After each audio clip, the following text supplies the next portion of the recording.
What's up? I'm B, and whether you are watching this on YouTube or you are listening to the podcast, I hope you are having an amazing day.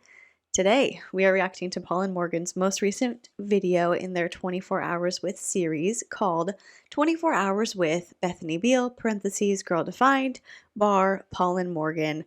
And it's going to be an interesting one because from what I have seen, from the comments I've gotten, from DMs that you guys have sent me, Paul and Morgan are being very active in responding to people's opinions on this video. More specifically, they're responding to a video created by Fundy Fridays called GirlDefined Updates Number 6, P&M Collab, SHP, and Bethy's Sexy Era.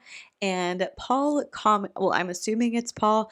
I don't know, it could be Morgan, but just based on kind of like the back and forth, it seems to me like it's Paul. I could be totally wrong, but one of them commented on this video and then it was pinned and there was a lot of back and forth going on. Now, I haven't watched this video from Fundy Fridays because if I'm going to talk about something on my channel, I want my opinions to be mine. I don't want to be influenced by what another creator thought about it. So, like I said, I haven't seen the video, but I've seen a lot of the comments. I did not read the whole thread, but I feel like at some point I will go back and just go through everything. But essentially, Paul and Morgan commented on this video and said, even though we see many things very different, I enjoyed jumping into the premiere for a bit, appreciate the review. Question for you guys. At the end, you said something to the effect of, there is a world where the haters would like us if we made a few changes. Not that we need to be liked, but I'm curious. Could you give an example of a strong Bible-believing Christian who fits this criteria?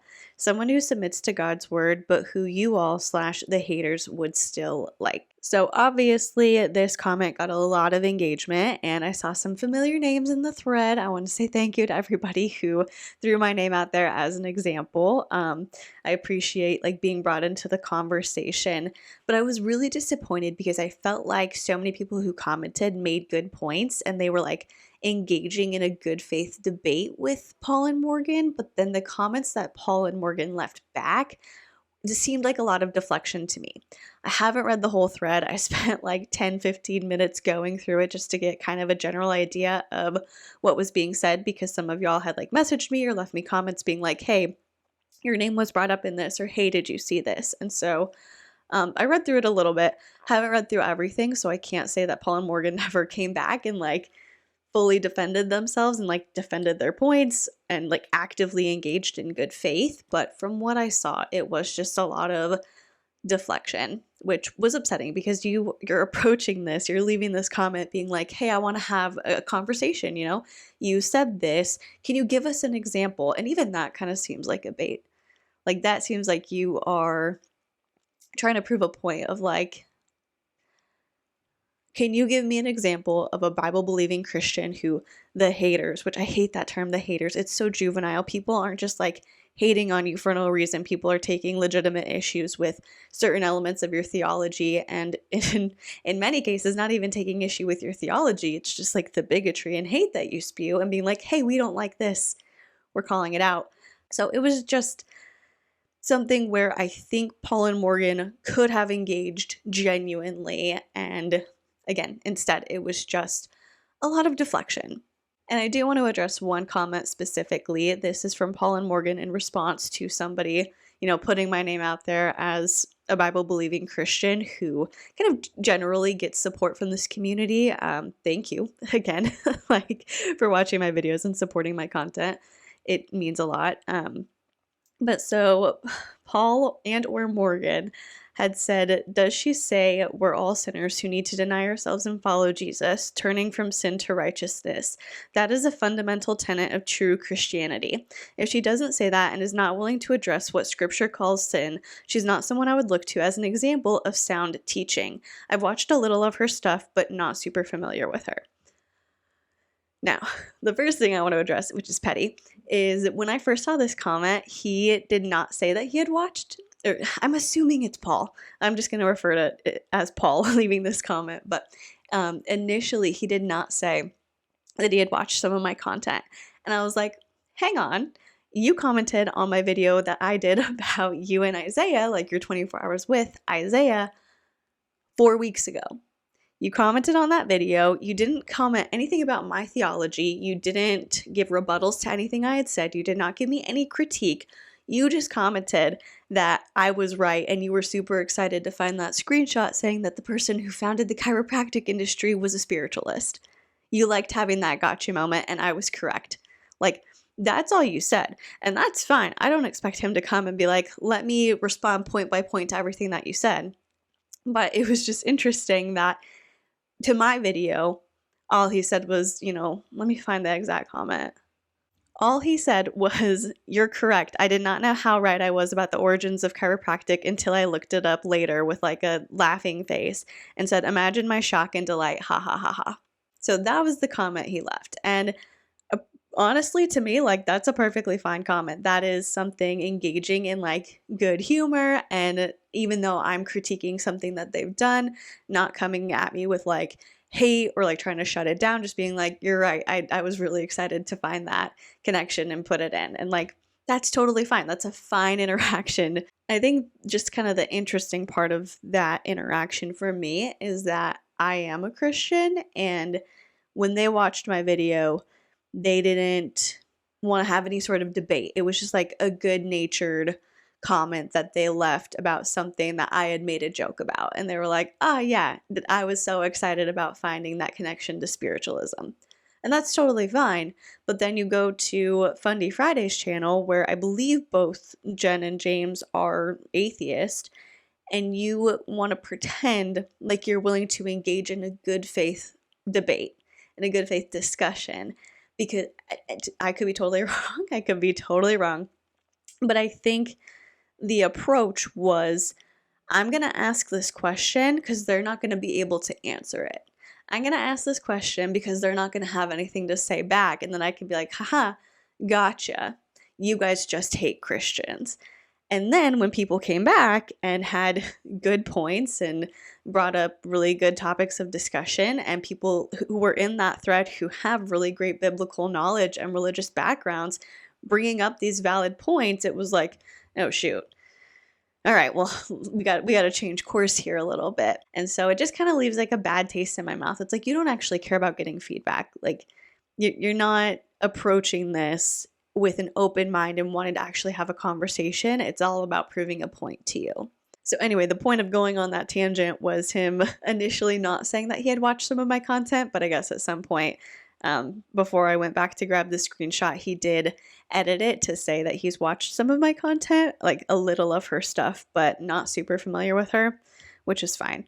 But I just, at first I was like, what do you mean you're not super familiar with me? You left a comment on my channel like a month ago.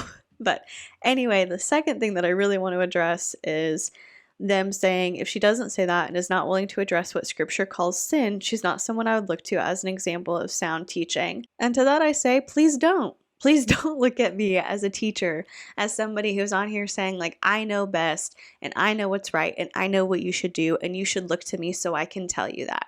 Because that's not what I'm here for. What I'm here for is to address things that are being spouted on this platform by people who claim to be Christian that don't align with what Jesus would do. And that's it. I'm not here to teach you. I'm not here to tell you what to do. I'm not here to tell you like I'm a banner Christian, and if you follow what I say, you're going to be perfect just like me. Because that's not the case. Like, that is not anything that would remotely come into my head as a possibility of something to genuinely and sincerely say. I'm here because I'm a Christian who believes in God and believes that Jesus is my savior, and I want to spend every day trying to be a good person and trying to follow the teachings of Jesus Christ. And when I see people get on this platform and spout bigotry and hate and scam people and do things that go against the religion that they claim to hold dearly, I want to talk about it. When I see people perpetuating harmful ideology that is also perpetuated by our shared religion, I want to talk about it. I want to say, hey, it doesn't have to be like this. I know that this is what you were raised in, and I know that this is what a lot of us went through, but it doesn't have to be that way. Let's look into it a little bit deeper. I just want to have conversations, and I want to show a side of Christianity that doesn't sit on a couch and scream, you can't be a they, them people, pick one. I want to show the side of Christianity that doesn't sit in a car and celebrate when Roe v. Wade is overturned and act like, oh, this is going to be such a life-saving thing. We're going to save so many babies, while also ignoring that you're taking away basic health care from women all across the country. And that this decision has ripple effects that we don't even know the full extent of yet. I want to show the side of Christianity that doesn't pacify toxic parents. And let me be clear, I am talking about the Baird family, because everything that they do is fruit of a poisonous seed. And if you look into their oldest son, Michael Mershon, and the things that he has said about Heidi, specifically the matriarch of the Baird family, you would know what I'm talking about. And to think that as siblings, you would hear that experience from your brother, and no doubt you would have seen certain things firsthand yourself growing up. And instead of taking up for your brother and taking up for what's right, you push it under the rug. You pretend like it doesn't happen. You don't even address it. You don't even think like, how must my brother feel that he went through these awful things and did not have family support? He didn't have us supporting him, even as adults. Because I understand when you're kids, when you're younger and you are looking to your parents as the example of everything, it can be really easy to learn to let toxic things slide, or to like brush things under the rug and be like, well, no, like mom said he's a liar, so he must be a liar. But y'all are in your 30s, Bethany and Kristen. You're in your 30s and you founded a ministry, and like you claim that you want to do good things, that you want to teach girls how to be women defined by God, all while exiling your brother, who was not treated well, who was essentially made to be the black sheep of the family because he didn't go along with things that your family wanted him to go along with. Anyway, all that's to say, I'm not a teacher and I've never claimed to be. If you walk away from one of my videos or one of my podcasts having learned something, or having heard an idea that was interesting to you that you wanted to end up like thinking about even further or looking deeper into, that's amazing. But I'm not presenting myself as a teacher. I am just here to have conversations with you. I am here to address when people who are claiming to act like on behalf of God, when people who are religious Christian influencers put out ideas that are harmful or hateful, or they perpetuate toxic patterns that are associated with organized religion. I want to talk about them. I want to have conversations. Christianity for the longest time has been a place where so many people have been hurt, because Christians are imperfect people just like everybody else.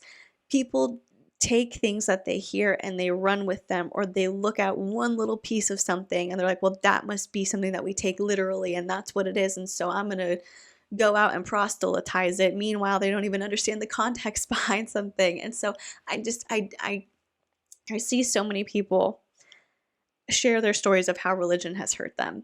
And when I see influencers continuing to do those things, continuing to say things that are hurtful and harmful and do not align with the God that we serve, I gotta say something. So that's what I'm doing here. That's all.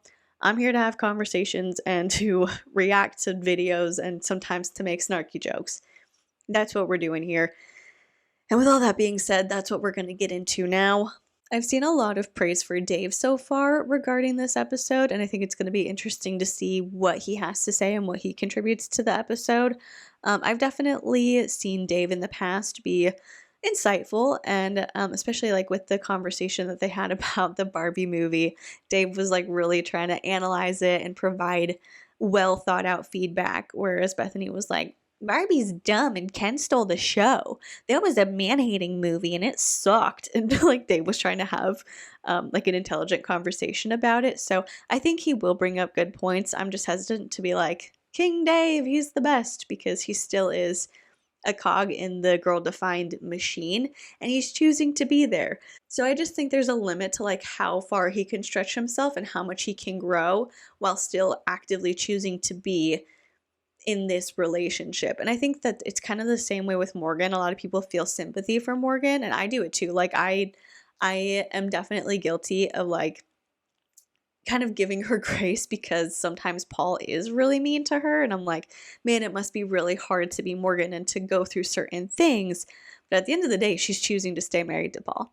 And so with Dave getting all that praise, it's like, okay, yeah, maybe he's showing signs of growth, but he's also still choosing to be married to Bethany. And so like, it's going to be interesting to see what he says. I guess I shouldn't speak too much on it without having seen the episode. Also, just a heads up, if you're watching this on YouTube, there will be 2 versions of this video. There will be one that shows as members only, and there will be one that is available to everyone.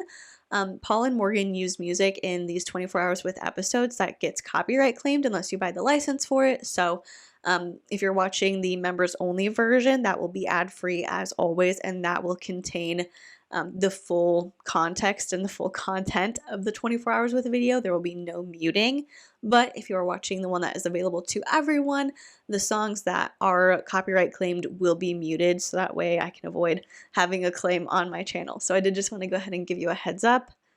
And that's it. We had a long intro running into this one, so I hope you're having a great time so far. I hope you're ready and have the time for a long video, because I have a feeling we're going to be here for quite a while. Grab yourself a beverage, get some coffee, maybe get a Truly, I don't know, whatever you like, maybe get a snack, and let's get into it. The division between Christians online is immense. In this series, we will press into tough conversations, disagree with love, and humanize the person behind the screen. Join us as we discover the real lives of some of the most influential Christian figures. Hey, we're Paul and Morgan, and we can't wait Hi. for you to watch episode 2 of 24 Hours With. We had the opportunity. Okay, so this is a new intro style. In the last one, it was just the text on the screen, and so I was reading that out to you, but now Paul and Morgan are reading it. I think them actually reading what's on the screen is a good change. I'm excited to see that and to see how they do this episode as well. If they made any like stylistic changes based on the first one, because from what I understand, they are doing like one episode fully at a time. Like they're filming, they're editing, they're posting, they're going out somewhere else, filming, editing, posting, going somewhere else, filming, editing, posting, which I don't know how effective that is or like cost efficient that might be. It's my understanding that they are out in Texas again, even though they're in a different area of Texas. It's like, could you guys have organized that to like take just one trip out there and then maybe rent a car and drive to, because I think they're doing their next episode with Josh Benson, which is going to be very interesting. I don't have time to get into the tangent of it, but it's like he's in Texas too. And so you guys could have like organized the trip so that way you only had to take one trip out to Texas, but whatever. It's going to be interesting to see the changes that they make as each episode goes on. Opportunity to spend the day with Bethany from GirlDefined. Bethany runs GirlDefined with her sister Kristen. Their goal is to help modern girls live out God's timeless truth for womanhood. They've received a lot of hate for their videos and strong stances. Is some of the criticism warranted? Are Kristen and Bethany legalistic Christians living in an echo chamber? What about the Christians they've started to upset? We'll get an honest look into Bethany and Dave's marriage and the challenges of living in the spotlight while seeing some things very differently. This video is loaded. Get ready. Modesty. Have your I'm ready. Let's go. views changed? They do want to see our relationship fall apart, even though they might be like, we hope you and Bethany stay together. They don't really hope that. I mean, the pushback for growing probably comes more from Christians. I saw a video, 33 million views reacting to you guys. GirlDefined. GirlDefined. GirlDefined. The new GirlDefined video. It is conceivable that the haters are willing to tell you things about yourself that nobody else is willing to tell you. What is happening? What? Oh, wow. We were painting very black lines. I wish that y'all would more befriend people rather than choosing to view them as other, the kind of the bad ones. I'll be honest, I'm not looking forward to this at all. A lot of these Christians act like I'm literally like writing an erotic novel. Did he really shock y'all? Yes, Yeah. they've shocked us. I don't know. Neither of us just feel like we have to think the same to have like a really amazing marriage. Are you still processing what just happened? Oh, wow.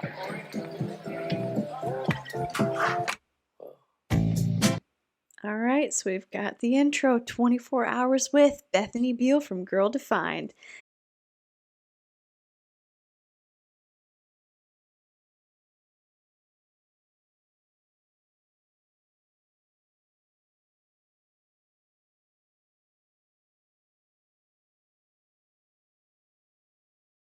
Okay, so it's 8:30 a.m. They're at the Beal household. This is Bethany Beal.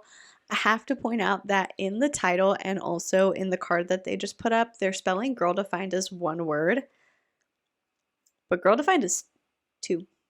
Like on their YouTube channel and their podcast and their Instagram page, it's girl space defined. But hey, spelling is subjective, right? Okay, let's find it. Where's this story of David?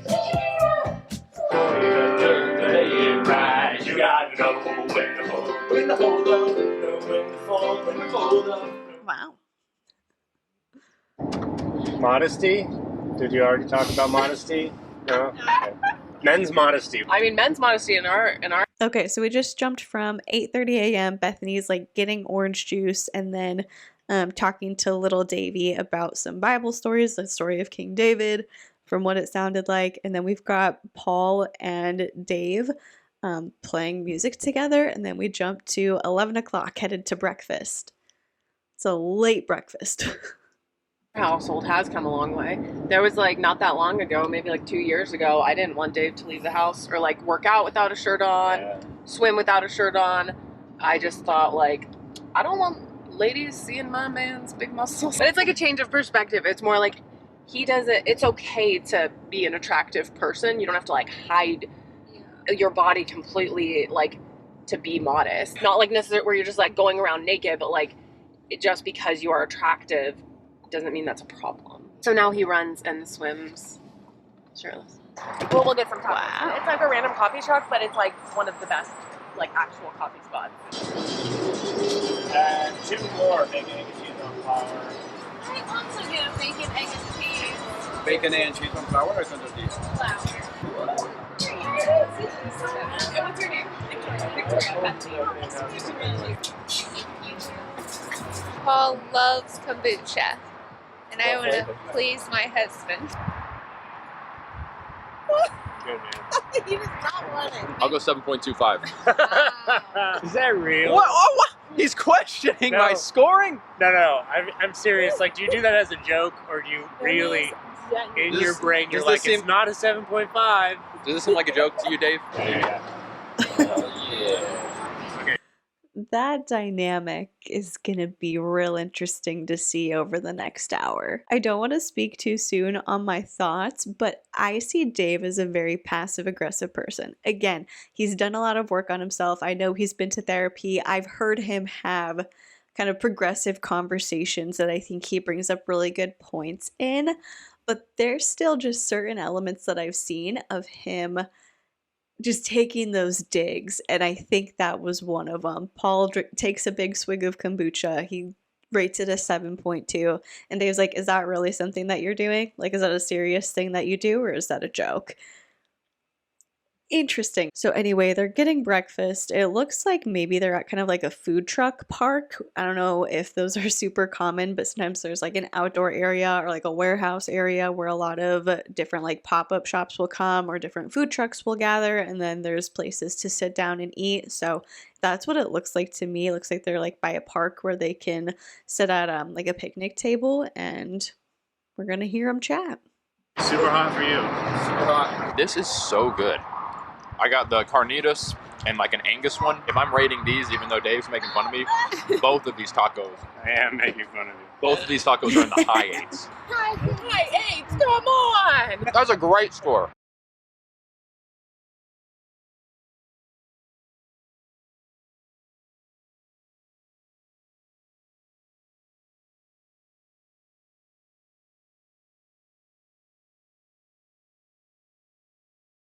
(1:30 p.m. headed to an ice bath.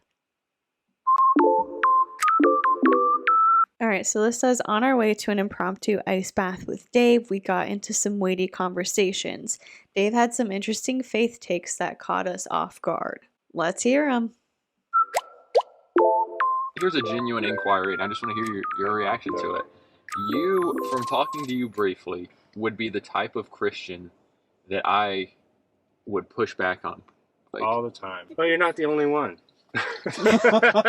say like, yeah, we started hanging out. I was like, hey, Dave, it's the cussing, man. Like, why are you cussing? And then I've made.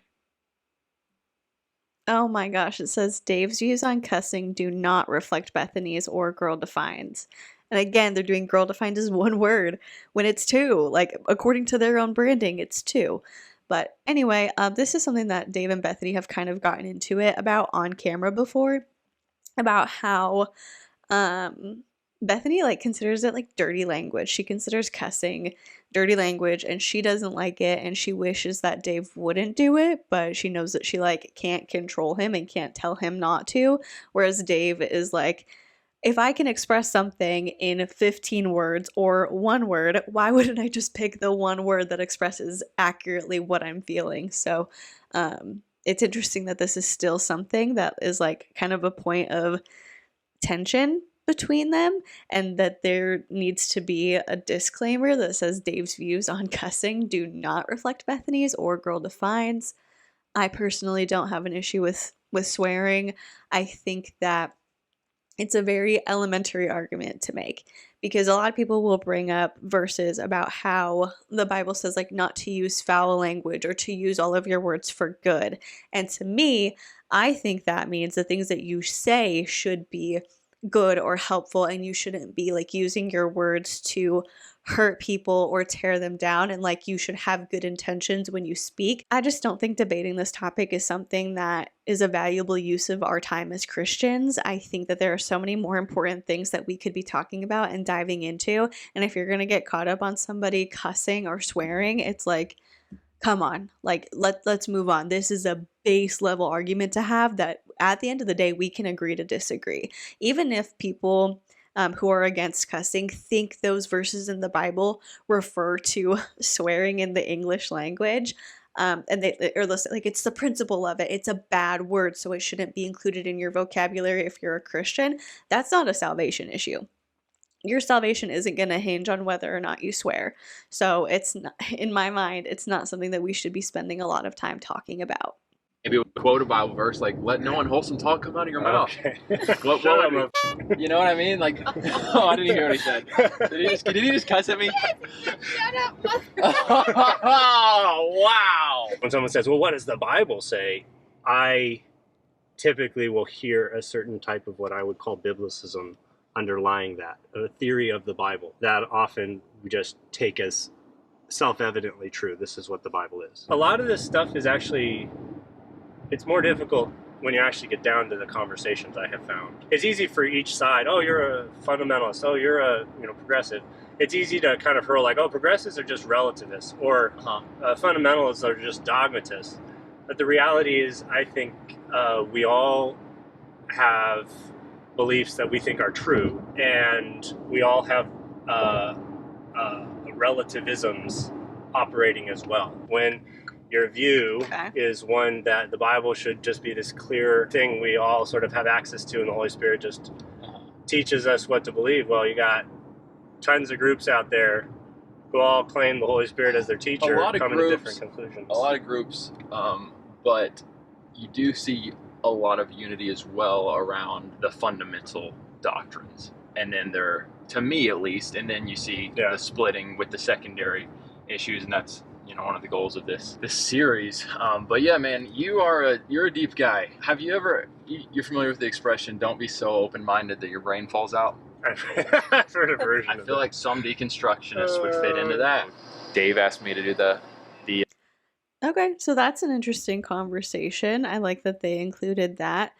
Yeah, I mean, I think Dave made a good point. Maybe I spoke too soon, and I'm gonna be singing Dave's praises by the end of it. But yeah, it's a good point of there are certain extremes, and everyone thinks that they have the right answer. Like every group within the religion thinks that their version of Christianity is correct. And if they didn't, they wouldn't be practicing it, right? So it makes sense that everyone says like, well, no, how I believe is right.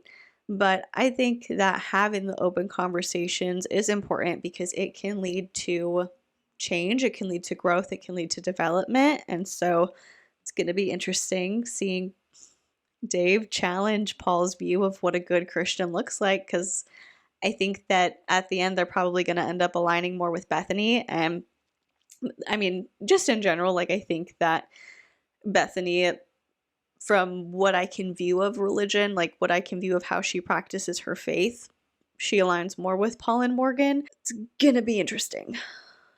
Polar bath challenge. Cold water, go with the cold water. I'll be honest, I'm not looking forward to this at all. And I don't like to start the timer until we're ready. Okay.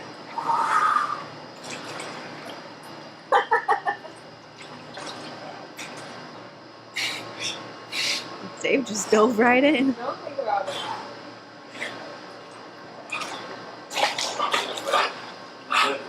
You got this. It says Kai in the tub over encouraging Paul. You can do it, brother. Big reading question. You alright? Yeah. I'm doing great. Bro, you got me for a minute, then I'm out. It's absolutely horrible. I respect this man so much more. Hey. We got another hand kiss. Paul just said, I respect this man so much more because he got out of the tub after like a minute and he kissed Dave's hand. What is that? Is it because I had a strong... I'm how narcissistic. Oh my gosh. I was like, is it because I had a strong reaction to you kissing Isaiah's hand that you decided to include it in this one? Oh my gosh. But I wonder if he's going to do that for every male that they have on the series. Just a little hand kiss like a gentleman.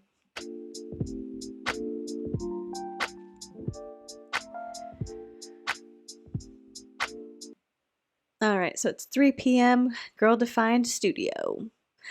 This is so weird. The day is like half over, and so far we've seen them sing a little bit at the Beal household, get breakfast, and go do an ice plunge. I don't know what Bethany was doing, but it didn't seem like she was with them when they went over to do the ice plunge. If this is supposed to be 24 hours with Bethany Beal, I would have loved to see what she was doing at that time. Was she participating in her homemaking duties, which she loves to talk about? She loves to talk about hating.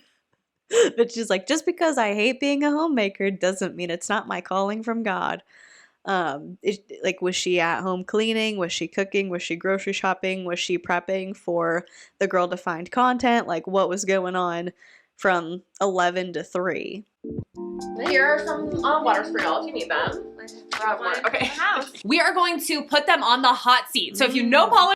All right, so they're doing a little collab for the GirlDefined channel as well. Although it doesn't look like they put this video up on their YouTube channel, it is on the podcast feed, and it looks like they published it last Monday.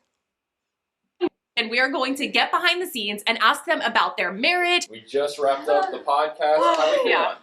All right, so obviously they're at the studio. They're doing the collab for the GirlDefined channel, and now they're introducing Kristen. She's been in the clips leading up to this, but now this is the first time they're like labeling her name. Kristen Clark. Hello, Kristen. So good. It's so interesting, like being together in person and like getting to talk about our similar experiences, especially when it comes to like negative online experiences. Like, we don't often have that camaraderie of like, wow, someone who understands and gets us. It's just so fun to get like the behind the scenes of y'all's whole inner workings of how, because we know how we do things at GirlDefined, and it's a lot of similar stuff, different, but like getting the behind the scenes and talking about, you know, like the conflicts in marriage right before you record, how you are through those before you talk about the Lord. I don't think that I could do anything like this with my sister. So really, you and I, we've had some low. This is like the best. Probably the last 2 years or so are the most peaceful and the best GirlDefined has ever been between us. Yeah, we went through a time where it was like a few years ago where we were like, we have to find a counselor. We have to find someone who specializes like in like ministry counseling, because family. We just working together, relationships. We just could not like see eye to eye on like how to operate the ministry and like what to do, and we just both grew and matured somehow through that, and it just has. And we like, changed the way we operate. Yeah, we've like established some very good, healthy patterns of. So we didn't actually end up doing the counseling, but it's been like, it's a great idea. Just sometimes the thought. Awesome. We were like, we should find a counselor, someone who can help us out with this. But then instead we decided that we know best, and now everything's great. Okay. No, it's like really amazing. It's like that's so I feel like that's why we can keep going, because we've gotten to a place where we are functioning super well. Here was one debrief. They are very high energy. Like as soon as that camera goes on, and you heard Bethany's like intro. Today on the GirlDefined show, we are so excited to have Paul and Morgan. Immediately she like dove in, talking a mile a minute, and it took me a minute to like process. And I was like, all right, I gotta like raise my energy a little bit. Are you still processing what just happened? No. Hey, you can play things back half speed. That's true. Maybe. I listen to everything on speed and a half, but we tell people for our channel, that makes sense. play back half speed. You do not want to listen to this on a speed and a half. Hey, I want to commend them though, on the record. They were here before we started. They were some of our inspirations and helped us get the ball rolling, and they are still going hard, and that is rare in this space. This is not an easy space to have longevity. In ministry alone, but then also YouTube. Like, ooh. I mean, I feel like for us, it's been like having. He's still coming. Like knowing why we're here, because it's like. That was a very weird clap. It was like a limp wrist clap, but it's nice that he's giving them kudos. Sure. Now that we're both moms, you know, like that's a priority and that's really important. And so we've had to really adjust. So we actually have 2 other people that work for us. Like even for us, something we've kind of struggled with at times is we've been on the platform for 7 years. We're not the same people. Yeah. And even like some of our views, like I would say hopefully, and in so many ways we've grown and we've matured as believers, but some of our views have shifted a little bit. For sure. Girl-defined now versus girl-defined 5 years ago. You guys have gotten some pretty heavy criticism, and you guys know. Honestly, can we just talk about that? They have been through it. They have been through it. Like, man. Like the most hated Christian channel out there, I feel like. And really? That sounds. Wow. I mean, that's not to say like you guys just get it, man. And well, so one thing I'm wondering, modesty. You guys have some videos where you are now versus where you were, say, 5 years ago. And actually, one of our patrons said to ask you guys that. Have your views changed on modesty? We have a great podcast that we recorded on that. What was that? Oh, it was called "How Our Views on Modesty Have Changed." There we go. They have changed. But I reacted to that. I'll link it below if you want to watch it. I think they've changed more so in the fact that we were painting very black lines in scripture of like modesty is this, it isn't this, and drawing these lines and these boundaries and saying this is what's biblical and this is what isn't. And we've come to realize the scripture doesn't actually draw those lines that we were drawing. It talks about modesty and women should care about it, but not in the ways that we were drawing lines. Like our version of modesty wasn't 100% biblical, I guess. So coming to terms of just realizing like our perspective was our opinion, but not biblical truth. And we've even changed in some of our opinions of what we believe about modesty and our views on just, I don't know, like what would you add? Well, I mean, we don't even think the same on it exactly now. Like we've changed. I think especially for me, like getting married. So I was like single for much longer than you. And so I had all these ideas of like, oh, modesty and men and like all of this stuff. And then getting married to Dave and him sharing more of like his actual thoughts with me, and then me really asking myself, why do I feel like this certain thing is modest and this isn't? And something for me even recently that I've really realized is that I had this idea that almost like if like attraction was almost like immodest. And so for me, I wanted to wear more like looser clothing and not really show the fact that I was a woman, because I thought, oh, that's like part of the problem. And almost like even as a married person, that you should never even think anyone else or any other human is like attractive. And so I've realized like, it's okay. Like I can be out in the world and see a man who is attractive and just be like, oh, that's an attractive man, and move on with my day. I don't have to be like, oh my gosh, well, you know, or that Dave, we'll see obviously Yes. See, like, yes, this is why I talk about things like purity culture and different things that are perpetuated by fundamentalist Christians, because for a long time that was the way that GirlDefined operated. It was like avoid attraction at all costs. Like be scared if you're going out to dinner, because what if somebody else is showing cleavage, and what if that's a temptation for somebody? It's like this really intense psychological fear that sometimes gets instilled into young Christian women and some men as well, that I think is unhealthy. And so that's why we have these conversations. That's why I want to talk about them, because I love that they have progressed on their views on modesty. I do feel like they could take a little bit more accountability for putting out and continuing the narrative of toxic modesty. I think that they could take some accountability for the things that they previously put out onto their channel. But in the grand scheme of things, if that's really how Bethany felt, and I believe it is, that she was like kind of paralyzed by this fear of being attracted to somebody, like seeing an attractive person.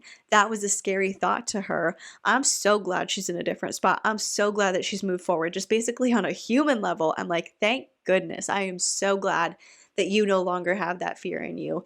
That's amazing.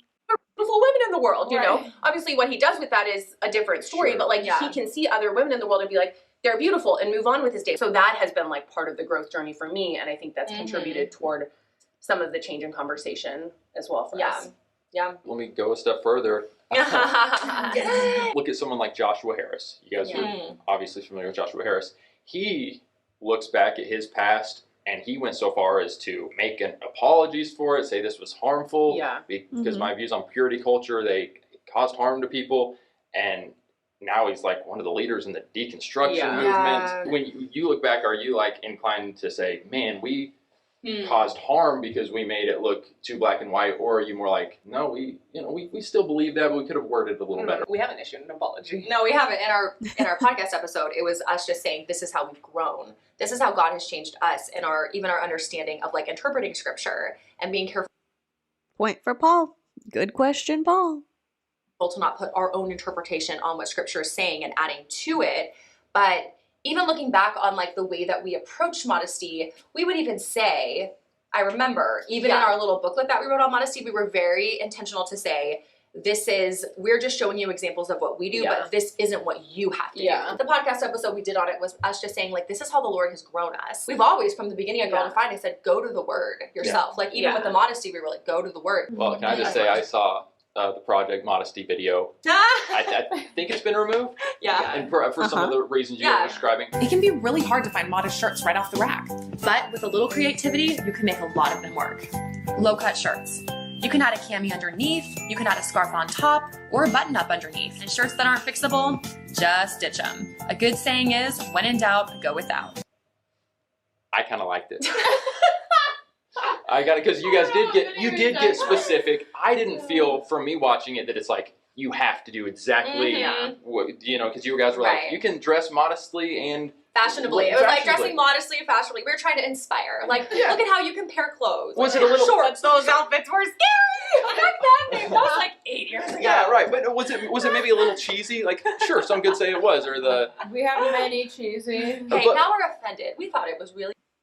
Okay, we've had this conversation before. You can give the disclaimer of like, this is what I do, but it's not what you have to do. While at the same time, making the viewer feel like if they don't do what you're telling them that you do, that they're a bad person or that they're a problem or that they're not being a good enough Christian. Just because you put a disclaimer out there that says like, well, this is how I feel about it, doesn't mean that you're not making someone else feel shame if they don't align. It doesn't mean that your messaging is completely harmless. And I think that that's a part of the conversation that Bethany and Kristen are missing. And I wish that they would take some time to reflect upon that and really think about how the things that they put out and the things that they said impacted their audience. Also, I'm going to put up new curtains. I don't know what's happening, but over the past few weeks, if I film during the daytime, no matter what I do with the lighting, it is so incredibly yellow. And so I have a window right there. If you're watching this, you can see like I look like I have jaundice. I'm gonna put up new curtains that are not white. And hopefully next week, things will be a little bit more correct color-wise. But no, you guys were showing like, if you're gonna wear this shirt, if you want to wear it, maybe wear this type of shirt underneath it. If you're gonna wear this, and I'm like, it's just practical advice. So but also I appreciate you guys saying like, you're also not a man who's told that his body is inherently wrong and he should cover up anything that even remotely insinuates he has curves or a womanly figure. We've grown in this way, but we cannot expect a GirlDefined apology tour. Nope. It's not gonna happen. All right. And what does it fix? What does it fix? Right. What does it fix except for appease the haters, which that's not our goal. What, I'm sorry, what would an apology fix? Are we in the same world right now? Like, did you genuinely just ask what an apology would fix? And Paul said, nothing, but it would appease the haters. I don't consider myself a hater of Paul and Morgan or of GirlDefined, but I'm assuming that they would label me as one because I provide critiques on the things that they put out onto the internet. So I guess I will say, as a hater, I don't want an apology for me. I don't want you to apologize for your views on modesty in the past because they did not impact me. I don't follow GirlDefined's advice. I don't look to them as somebody who is like an example of what I want to be like. I don't take their advice to heart, but there are plenty of people who did. There are plenty of young girls who looked up to them and took their advice, and they were like, this is what Bethany and Kristen do, and I want to be a good Christian like them, so I'm going to follow what they're telling me to do. Those are the people who deserve an apology. They deserve to hear that you didn't mean to harm them and that you're sorry if you did, that their bodies are not inherently shameful, that they weren't a bad Christian if they did things differently than you, that you didn't intend to make them feel shame or bad or embarrassed or negative about themselves. Those are the people who deserve an apology. I don't want an apology for me. I want an apology for them. No, they want you on the stake after that. They don't like. We will share how we've grown the in steak, shame. the fire. What is it called? The steak. Oh, The grill. They want you gone. burned at the stake. Yeah, they want you to do what Josh Harris did. They don't just want you to apologize. Yeah. They want you to completely deconstruct and have rainbow flags and do what he's doing. Mm-hmm. Oh my God. We're not doing that. No intentions to deconstruct. No. From GirlDefined. Not gonna happen.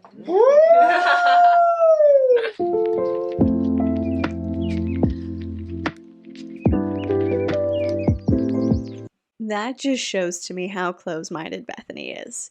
They don't want an apology. They want to burn you at the stake. They want you to deconstruct and have rainbow flags everywhere, and that's not going to happen. I've already talked about why I want the apology and who I want it for.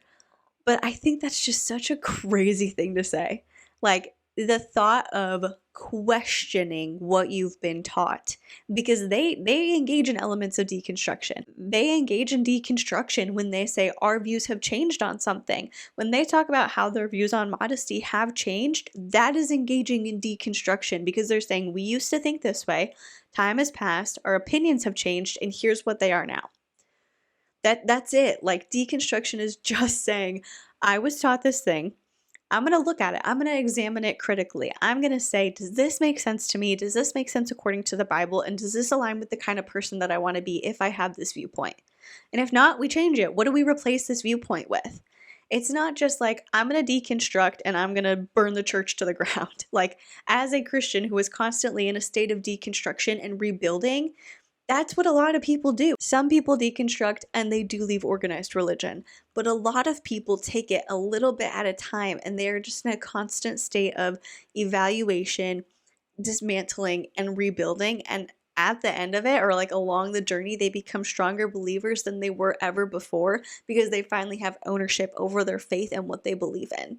And so I think that's a good thing. I think deconstruction's a good thing. But here we have bigot Bethany Beal being like, I'm not going to deconstruct. I'm not going to be like Joshua Harris, deconstructing, leaving the church, and waving my rainbow flags everywhere, because it's not going to happen. Ew. We're not done with you, Dave. He said he's not done with y'all either. So did he really shock y'all? What did he shock y'all with? Yes. Yeah. Dave shocked us. We were shocked. What was shocking? How different you guys are. Yeah. Because you seem very much at peace with him working through this stuff and figuring out like where he stands on things. What do you think? Why do you think you're so at peace with that?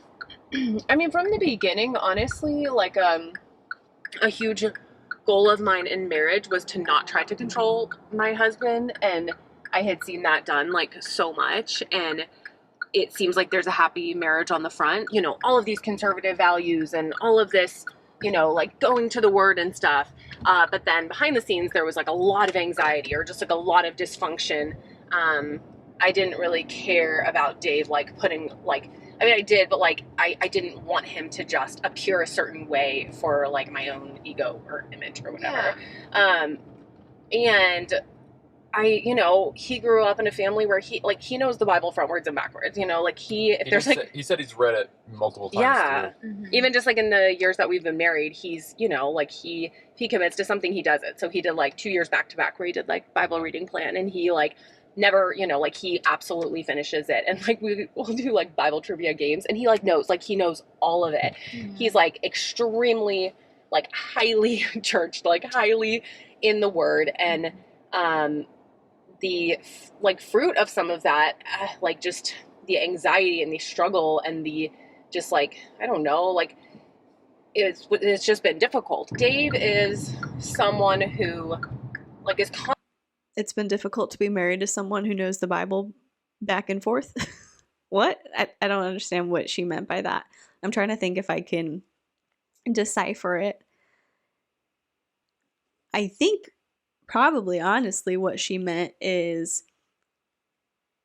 while she might have had an idea of what her husband should look like, once she and Dave got married, he probably went along with certain things for a while because he's said that before. He said that he used to consider himself a liar because he would concede to things or allow certain things to happen that he didn't want to happen, but it was just easier for him to not express how he felt and let Bethany do her thing and kind of like let her get her way. And that created a lot of resentment. And so at some point he's like, I have to be honest in who I am and what I want and like speak openly instead of keeping quiet in order to avoid a fight. So at some point, Dave was like, look, here's what I want, and now I'm not going to be quiet about it anymore, and you can tell me what you want, and we can have these fights, but if you're going to come to me and say that I need to do something based on what the Bible says, I'm going to tell you what I know about the Bible, and clearly, according to Bethany, that's quite a lot. Constantly seeking outside advice, and the mentors, our pastors, the men in his life, I highly respect and I think are really amazing. And so I like, to me, he's a man like that is like very full of integrity. And so instead of having an interest in reading certain books or learning from certain teachers and me just being like, I don't like that, don't show that to me, I want to be more like inviting of that and being like, hey, I want to know, share that with me. And to be honest, like who he is as a man now and like his, like, I don't know, how he loves me, how he treats our family, his stability as a leader has only improved. And so like, I feel like I have a better life. Yeah. So I guess it's something I'm not really afraid of, because I just, maybe some of this practical stuff that he's learning now was missed as he was growing up. And so it's almost like rewinding. And although not all of it's like from a Christian perspective, to me, it seems like it's been really beneficial in his life. And now like we don't listen to all the same things and read all the same things. And we don't approach how we if I want peace in my life, I am very much like go to the word, and like my relationship with Christ is where I find that. And that's not always the case for him, but like it doesn't bother me that much, which sounds crazy. Yeah. But how do you feel like it will affect kids, like your all's kids, as they start to get older, start asking questions, like they ask him questions and about the Bible or about just like, you know, whatever, something very stereotypical that like Dave and you might see totally different on. How do you guys think you'll approach that? Yeah.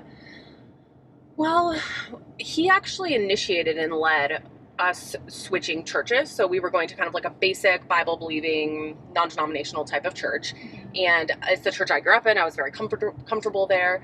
And he wasn't super excited about it. And he really was the one who initiated us leaving. So now we go to a small Lutheran church, which was so different than anything I grew up with. But that's kind of like as much as he might read all these books about philosophy. Bethany, keep your hands on the wheel. If you are listening to this, Bethany is driving and she keeps taking her hands off the steering wheel to like speak with her hands. And as a hand talker, I get it. But also safety. Or whatever, I don't know, all this other stuff. He is like the one who led our family into this church that is amazing. And I have learned and grown like so much as a Christian. And it's a place where I'm so excited to raise my kids and to raise a family. And I think that if I had tried to control that, like, no, I want to stay at our previous church, like that's scary to move churches. And now we're in this Lutheran church with all of this liturgy and, you know, like infant baptism and all these crazy things.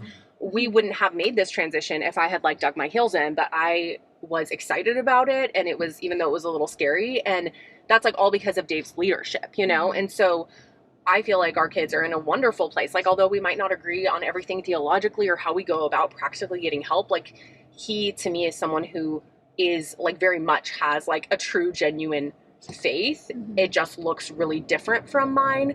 But I view my kids as having like an incredible dad, and I think they're going to be like extremely stable and not manipulated into the faith, or not like coerced into like, this is, you need to look this way and act this way, and then when they get older, like ditch it. I think they have a dad who's extremely authentic and genuine, and in the long run, to me, that's like going to go so much further than him looking like this, you know, ideal Christian man, whatever that is. If that makes sense. Yeah, very interesting.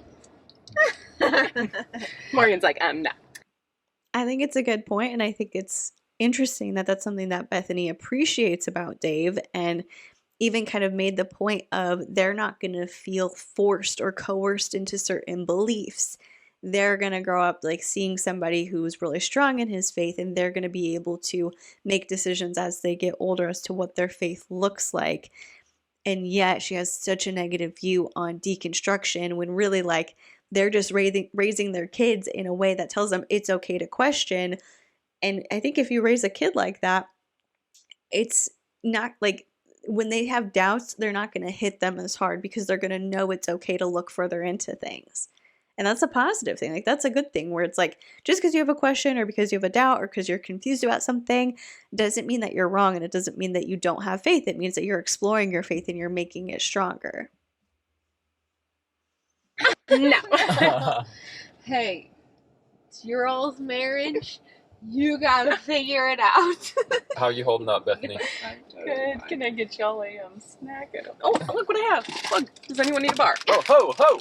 We got bars. I mean, between the two of us, for I love how they're asking her questions about her marriage, and then instead of like taking it in and giving a genuine and well thought out response, Morgan's just like, well, you got to figure it out for you. Okay.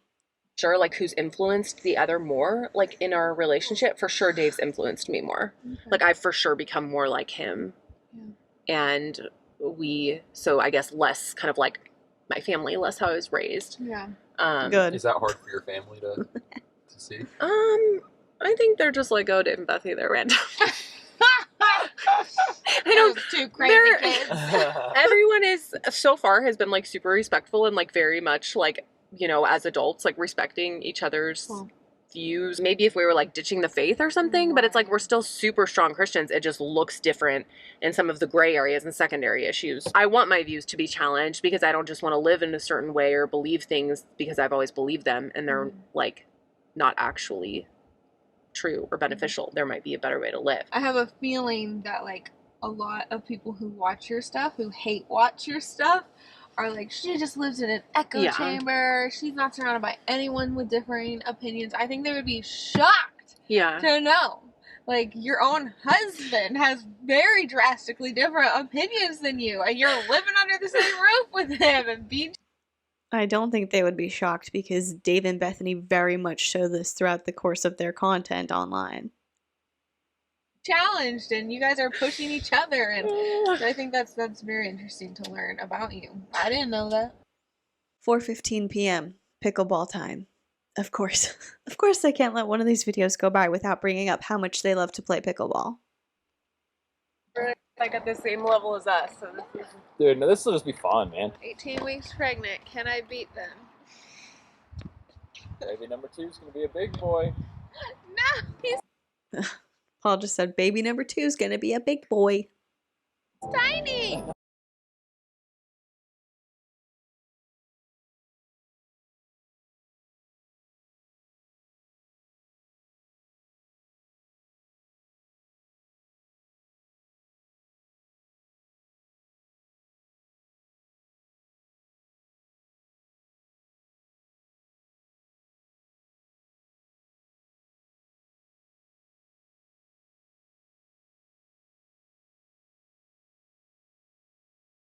Okay, so now we just get to watch them play pickleball for a little bit.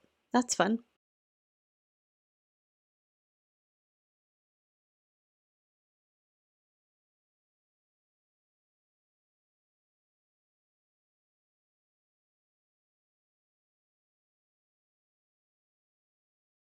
I thought they played well. They were putting up a fight, but I was ready to switch up teams. They won another round. That just shows they are competitive.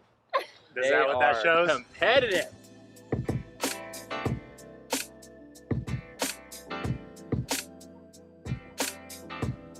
5 p.m. A walk in the park. Do a cool move for us, Dave? Like a cool CrossFit move? Yeah, I can knock one out for you. See what you got, dude. I can flip up from my back. I just learned how to do this. Oh, don't hurt yourself. Don't hurt yourself. This would hurt Paul.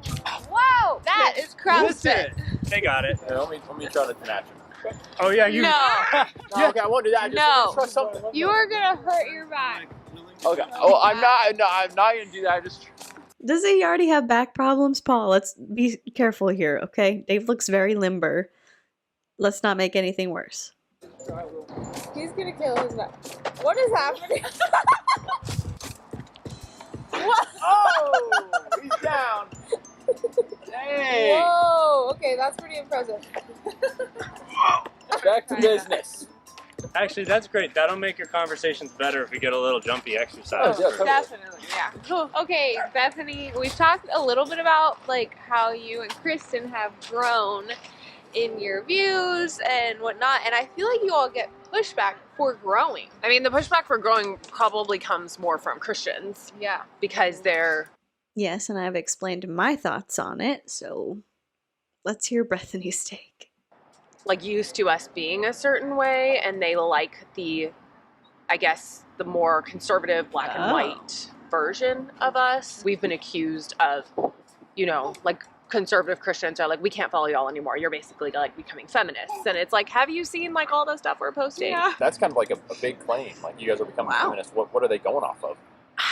I don't know. Like, if we're not super hard on everything, like how a dating relationship be pure, just like anything, it's like, it's not necessarily like feminist stuff, but they just view us, if we're not ultra conservative, then we have to be like feminist, you know, if we're not ultra conservative, then we have to be deconstructing. Like, if we're not, there's no middle ground. Yeah, there's no middle ground. It's like very, very extreme. But at the end of the day, we're not trying to be like the Holy Spirit for people and tell people what they can and can't do. People have specifically accused me of being like, oh, you're really becoming, you know, more of a feminist and stuff. Like, oh, Bethany, she's taking steps. She's almost there. And I always crack up because I'm like, what? Like, I am still like an extremely passionate like Christian. Like, everything I do is like coming from an extremely passionate Christian view. Like, I don't know what it is that makes them like think that. Yeah, that's hilarious. So weird.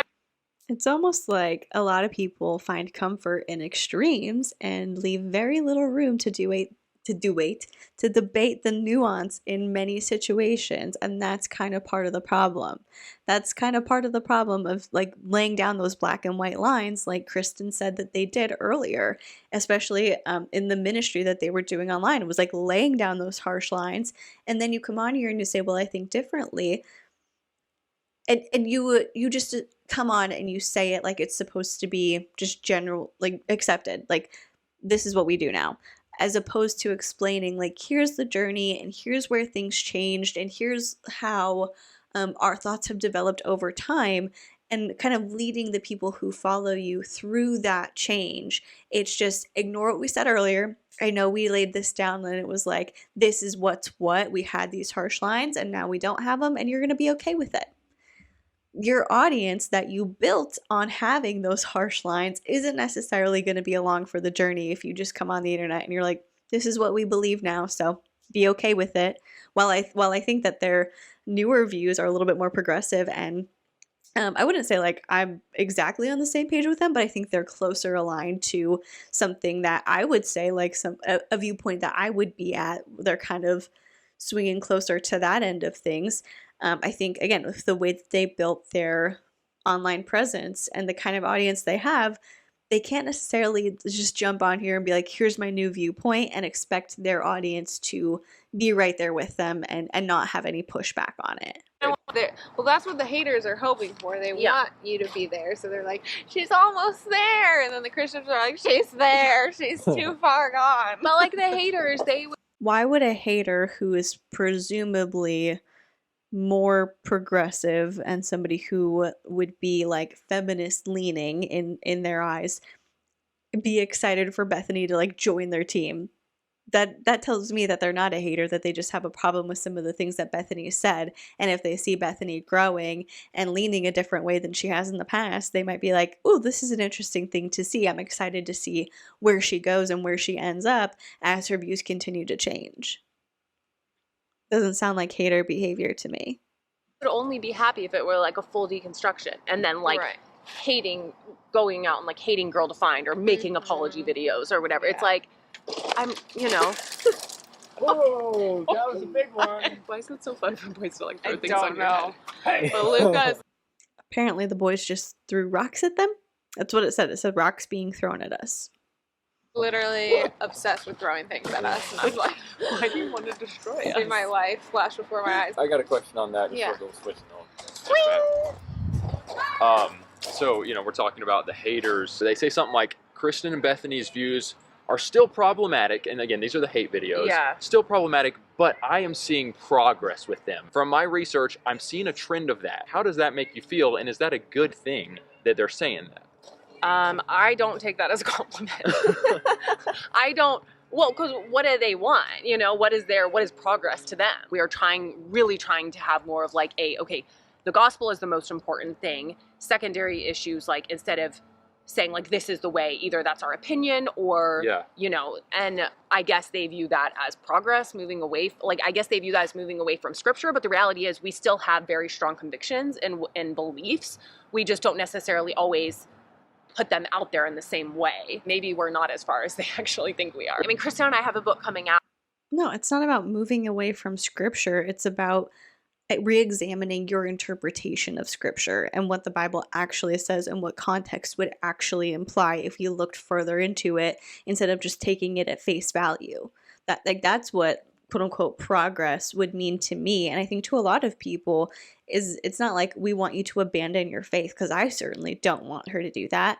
But I want her to evaluate her beliefs and really be able to examine and explain where they come from and why she feels that way.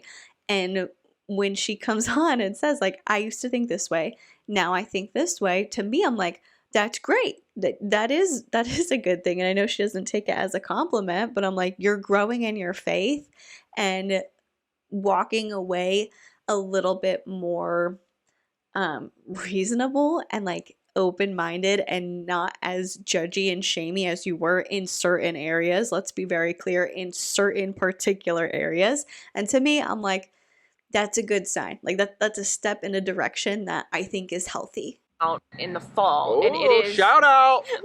It is like so hardcore GirlDefined, but in like the best way possible, and I'm so pumped about it. It's like everything, like like if you. That's so annoying, Paul. Bethany said that they have a new book coming out, and Paul starts doing like fake wrestling moves next to her. Be excited, be encouraging, tell her that you can't wait for it to come out and you want to hear more about it, and let her explain more about it to you. I think it's rude and inappropriate to hear somebody talking about something that they're going to be creating that's important to them and then make the attention completely turn to you and like invalidate what she's saying by doing these fake like elbow thrusts next to her.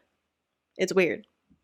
Have read the first book, GirlDefined, and you're like, wow, that was a lot. This book is gonna blow your mind, though. Whoa! Because it's like, it really is. Nice. So we're not going anywhere. How does it make you feel? Because I was watching a video today. Haters, criticism videos. You guys get a ton of it. GirlDefined, once again. Girl Declined. GirlDefined 2. GirlDefined. The new GirlDefined video. GirlDefined posted a video. No, I saw a video. I know I did. 33 million views reacting to you guys. Yeah.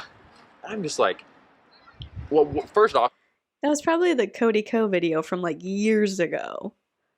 What do you think is so appealing about people watching videos on you? Like, why is there so much interest around you guys? I mean, honestly, I have been trying to figure that out. I don't know if it's like the dumb blonde stereotype or if it's because like we're sisters. No. Like, I've wondered that. Like, why is there just like this explosion of people that love to make cringe videos about us? What do you think? Oh, what do I think?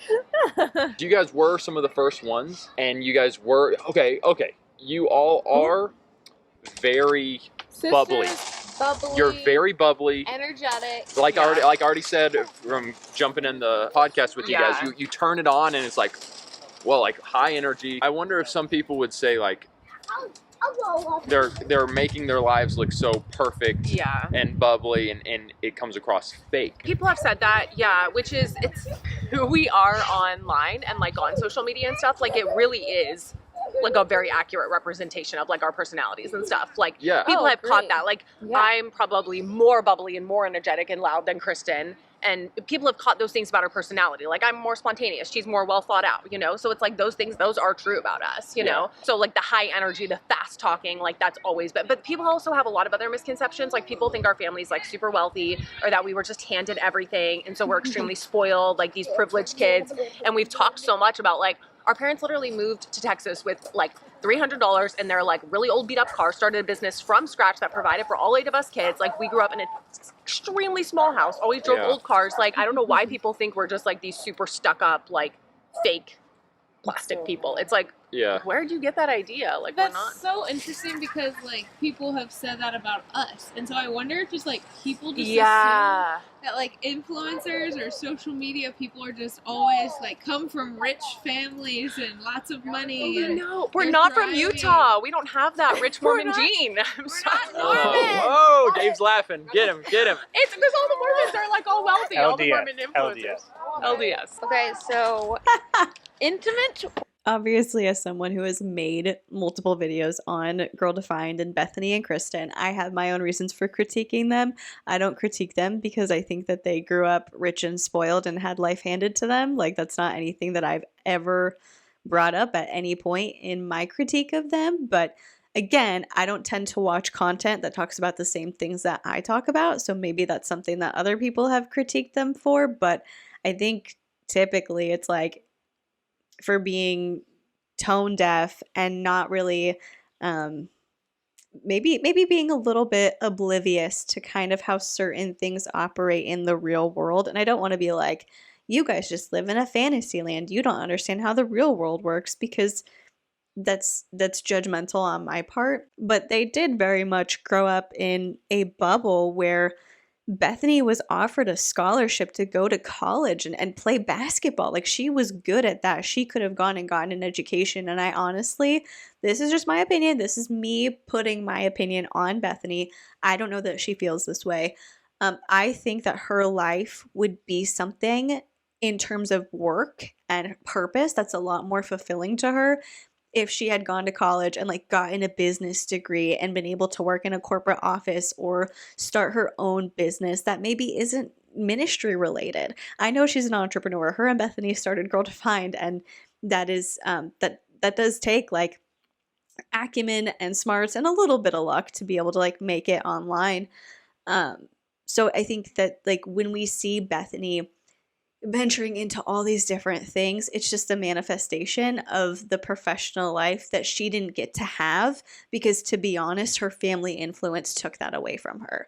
So I think that they're very sheltered, and they grew up in a life and in a world where their parents very much influenced what the outcome of their lives ended up being and what their journeys into adulthood looked like, instead of being allowed to make those choices for themselves. Also, I think it's funny that Bethany was like, we're not like those rich Mormon families. We didn't grow up like that. And Dave felt the need to correct her and be like, LDS. Because I think that it's very much like a textbook thing of early Mormons, and the people in like the first generations of the church did not like being called Mormon. People who were belonged to the Church of Jesus Christ of Latter-day Saints, they did not necessarily claim that name for themselves. They preferred to go by LDS or Latter-day Saints. But if you meet Mormons now, like they call themselves Mormon in most cases. Every Mormon that I have ever met, which is a lot because of where I went to junior high and high school, they all called themselves Mormon. And like, if you look at Real Housewives of Salt Lake City, all of those women call themselves Mormon or talk about growing up in the Mormon church or being former Mormons. Not all of them. Angie K, I don't think, is a Mormon. She's Greek Orthodox. But anyway, the ones who are Mormon or who used to be Mormon on Real Housewives of Salt Lake City very much say Mormon. So the thought process in pointing that out is, just because you know something like from a textbook or from an article, like just because you are book smart in something doesn't mean that you have practical knowledge of that thing. Life experience matters. Wife? Intimate wife. The Intimate Wife Instagram. Well, okay, first of all, you started on your own Instagram page. Yeah. Making content all about sex. I'm saying it quietly because there are children around. Speaking of that, that's something I noticed in the one with Isaiah that they did. His kids were not like prominently featured, but we did see a lot of their faces. And now in this one, we saw like Dave's, like little Dave, the kind of like side in the back of his head when they were on the couch, and we saw the back of Audrey's head when they were ordering breakfast. But other than that, I don't think that there's been a point where we've seen the kids' faces, and so I'm wondering if that's by happenstance or if it's intentional on Paul and Morgan's part, because Bethany very much freely posts her children on the internet. She's held Audrey in videos that they posted to the YouTube channel before, so interesting change in style. And you ended up like basically like being thrown in Instagram prison, first of all. Yeah. So that's insane and weird. But you also, I feel like, probably receive a decent amount of pushback from Christians being like, you're being way too edgy, you're being way too open about sex, and you're taking away from the gospel. Like, you're taking away from what you could be discipling young women on. How do you go about that and like people telling you how to run your platform? People have a lot of expectations for what like I should say, for what GirlDefined should say. I would say like the majority of the response has been largely positive, but there's probably like 20% of people who are Christians who are very passionate that I shouldn't be talking about sex, and that this should be something that's specifically just between like a husband and wife and the Bible, and that it's extremely inappropriate for me to be talking about it. And like I'm super careful not to share like intimate details, like and then this and this touch, but like a lot of these Christians act like I'm literally like writing an erotic novel. That's definitely not the heart or the goal, to be like super graphic, but I guess what I do post, a lot of people would consider to be extremely graphic and erotic. So we just have different definitions of what that would be. That's true. And I feel like a lot of Christians feel that way because they did not grow up talking about sex. And that's, you know, one of the reasons you're doing it is for those people who want to learn, who have that desire to have a healthy sex life. People were so mad at me for talking about how I saved my first kiss for marriage. Like, that's been people just like, you're so, you know, damaging and like all this stuff for telling, you know, even sharing that part of your story, you know, like how you shouldn't. And I'm like, that's just my story. I'm not saying other people have to do that. So then when I got married, and then as I've gone, you know, on in marriage and started talking about more about like sex and marriage and stuff, now people are like, like, it's like you can't, don't feel like you can win. You're like, okay, you're mad at me because I talked about saving my first kiss for marriage. Like that was too extreme.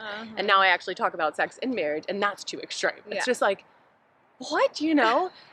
And my question is though, like, okay, if other Christian women aren't talking about sex, who do you want talking about it? You know, do you just want it to be Google? Like, do you just like realistically? And the part that's hard for me is, you know, I see these hundreds and hundreds of women who go through the course that I created, the sex course, where I interviewed all these experts, and I'm like, they're literally paying money to go through this. There's a need, you know, like they need this and they want this. So you might be over there like complaining, like, how dare you? But there are so many women who have had years of struggle, and it's like, where do you want them to go? They've never felt like they've had anywhere to go. Like, shouldn't we be celebrating that there are more Christian women talking about this rather than trying to like silence them? And I have people who tell me like, when will you listen to the voices? You know, you have people correcting you and giving you like wisdom to stop and to like shut this down and to not talk about sex anymore. And they basically act like because them and several others, you know, 20% of them online are telling me to shut down, that I'm basically just like this super rebellious, I don't care about wisdom because I'm not shutting down because they want me to. So it's just like, Okay, I can't necessarily speak to other people's issues with Bethany talking about sex online, but I can speak to how I perceive it. I think it's great that she's openly speaking about this, and she has a desire to help other Christian women who probably grew up as sheltered as she did and probably experienced quite a bit of struggle their first few years of marriage because no one was willing to be open and talk to them about the intimate details of sex and what's okay to ask for, and like how you shouldn't just be like they're available for your husband, how there's more complex dynamics and how it's important that you get pleasure. And I think that there's a way to have those conversations in a mature and like constructive, helpful fashion. But I feel like the way that Bethany does it is very immature. The way that she does it is like being goofy and joking about it and being way too open about certain things. for me, I'm glad that she's talking about it, and this is something on her heart that she wants to help other people like learn more about and grow in. But the way that she talks about it feels very juvenile. It feels very much like she is just now learning about these things, and instead of being like, I'm a student, I'm going to keep learning and I'm going to like do what I got to do for me to make sure that I know what I need to know. It's like, I learned this one thing. Now let me tell you everything because I'm the expert, which I have a problem with. And I especially have a problem with that course that she's selling because of the people that were included in it. Mainly the sex therapist couple, where they decided to use their child to learn about female anatomy. I'll also link that video down below, because in what world is it okay for you to be a sex therapist and to have yourself and your wife thinking that she doesn't have a clitoris? And like talking to your friends about like, yep, she just doesn't have one. And then your friend showing you on your baby girl. Those are the experts that you're going to include in your course?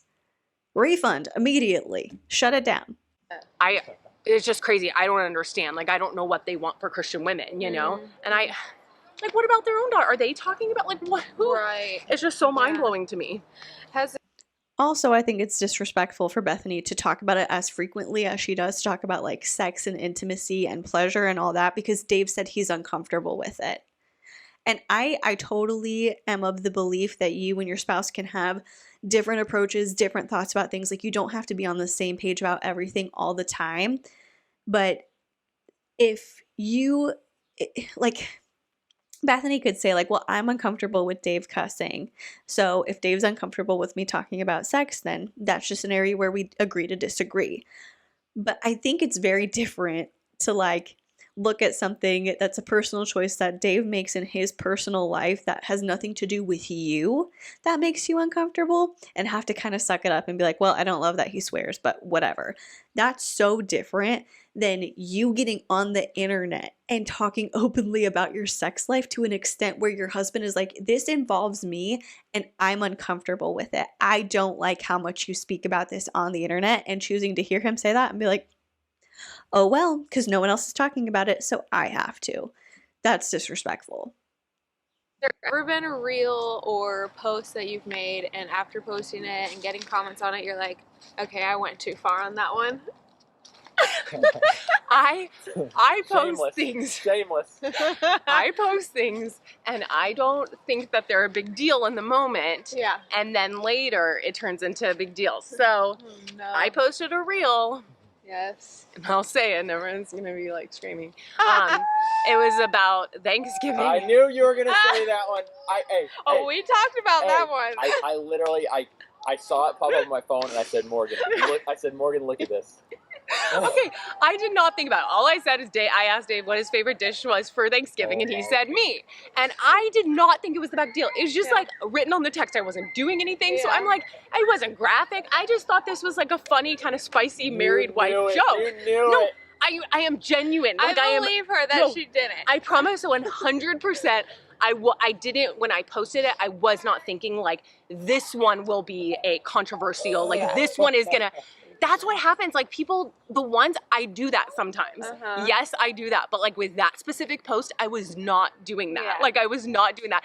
But there have been posts where I do know I'm being like, poking, spicy. whatever. When I posted it, it wasn't a big deal. Yeah. And then later I was like, wow. Okay, Like, people really didn't like it's that. still Is up. it still up? Yeah. Can we share it right then, just so people can? Oh, we'll plop it in. I feel like we got to, and then people can take it how they want.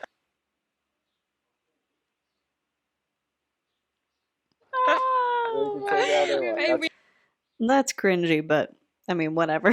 I don't have any deeper thoughts on that. Really didn't, though. That's a genuine. I get people's perspective on it, but like, I still think that's okay. Yeah. Like, I'm not ashamed of it, and I think that we need some humor and some fun in the conversation too, or else it's like, you know, have a passionate marriage, you know? It's like, So, yeah, I mean, I remember when Paul showed me, and I was like, you were shocked? Well, my mind like, Too much visual. Because Stop the brain. Because you had made a post in the past, and I appreciate a lot of your posts because I'm I appreciate that she's willing. Yes, he does. I do. I appreciate that she's willing to destigmatize something for the Christian community that some of them have a really hard time with. We're in full support. Some posts. I did not realize how controversial aspects of intimacy could be. Like, genuinely, it's not until I started talking about like. Of course you did, because if you didn't know that it was a controversial topic, it would have been spoken about openly your entire life, and you wouldn't have been like, I need to be the one to speak about this. That's not true. Actually, Ellen, that's not true. Like, you knew it was going to be controversial. If it wasn't controversial, it wouldn't be something that you need to destigmatize. Intimacy and you know, different things within intimacy that I realized, like, wow, this is very divisive amongst Christians. In my mind, it's like, it's a husband and wife. Like, enjoy what you want. Like, why are we trying to, like, I do not get it. Like, if it's between the husband and wife and they're both on board, you're not bringing other people in, like, all of those basics, like, what is the deal? So it's just. Because you're talking about it on the internet. This isn't just between a husband and a wife. This isn't between you two in your marital bed. You're bringing this to the internet, to an audience that historically has not been super comfortable talking about those things openly. Shocking to me. And there are people I know, like, we have had it out. Really? Like, in the DMs, and they are just like, they like basically Christians? like people I know from my past who have basically like come to my DMs to tell me even things like using lube, like, that's like, you should not anything besides like the basic act is like wrong, you know. And it's just like, where are we getting these ideas from? It's true. It's really crazy. And then you just feel sad for them. But all of those people claim, like, we've been married for this many years, and from day one it's been the best, and you're just like, well, I don't believe it. Hey, Morgan, it's so funny. You look very short. Of course I do. No, can we get a back to back? Can we get a back to back? I meant to get a thing. We'll have to do this tomorrow night where I'm standing in between you and Kristen. Oh, yes. I'm 5'8", guys. I'm you're pretty short. tall. Yeah. That's the fascinating thing about the sex advice content is we're all walking a line with it, and everyone thinks this is where the line should stop. And it's like, you're putting yourself out there with the hope of helping Christian marriage sex lives, and there's not a lot of content out there. Yeah. So you're taking risks, and I would just hope that the audience could give you some grace of like, I support you. Oh, you went maybe a little further than I would have gone, but as a whole, well done. Yeah. I don't really feel like there's that balance, you know? Is that too much to ask? That's the whole point of this project is like waking people up to see, like, you don't have to agree with how Bethany Beal does it. Yeah. But you can still support the fact that she is pouring into the kingdom. Just in a different way than you would or that you feel called to. And I'm sure you could literally spend an hour easily just going over testimonies of there was this Christian couple and they were suffering in their sex life, and you, because it's such a huge part of marriage. Hope you're enjoying episode 2 of 24 Hours With. We are so excited to be continuing to release episodes to you all, and we just want to make it clear, like, we really believe in this project, and we cannot do it without the body of Christ coming together, uniting, and pouring into this as well. Consider becoming a patron or doing one-time donations. Go to patreon.com. Any tier is a huge blessing, and I think we're up to 18 24-hour tier patrons, which is awesome. 24-hour tier patrons get early access watch party with us, bonus footage behind the scenes, all that. You guys are crucial to the success and the mission of this project. Patreon.com/Paul and Morgan Show. Okay, so clearly they're talking about joining the Patreon to support their channel and like basically provide them the funds to go out and fly wherever they gotta fly to do these projects. And they also have their Venmo tag like at the Paul and Morgan Show. And I was just like, I should make a Venmo and I should put that in my description box so I can be like, send me money so I can buy Diet Coke and coffee to get through these videos, because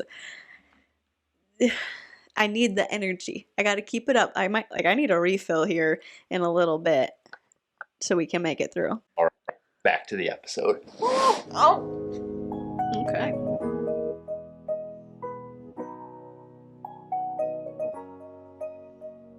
All right, we've hit 7 p.m. dinner time. Can I pray for us? Oh, dude, love to.